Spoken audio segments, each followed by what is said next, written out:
Satu unit rumah di Dusun Tunku Imum Musa, Desa Merubo, Kecamatan Merubo, Kabupaten Aceh Barat, Rabu 17 Januari 2024 dini hari ludes terbakar.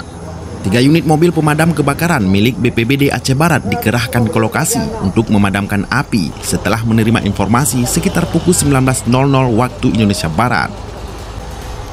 Tak banyak barang berharga dapat diselamatkan oleh pemilik rumah karena api dengan cepat menjalar hingga membakar seisi rumah, termasuk 1 unit mobil pick-up dan 1 unit sepeda motor. Setelah beberapa saat berjibaku dengan api, petugas gabungan yang dibantu warga akhirnya berhasil memadamkan api yang belum diketahui pasti penyebab dari insiden tersebut.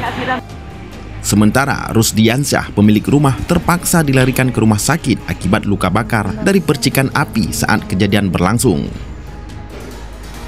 Untuk yang terbakar adalah seperti bapak rumah, itu unit mobil, dan juga ada sepeda motor. Untuk korban sendiri kan? Untuk korban untuk sementara di IGD. Kena luka bakar? Untuk informasi awal itu percikan api atau percikan akibat percikan api lah, atau luka bakar istilahnya. Akibat kejadian tersebut, pemilik rumah mengalami kerugian yang diperkirakan mencapai ratusan juta rupiah. Labu Ismadi melaporkan.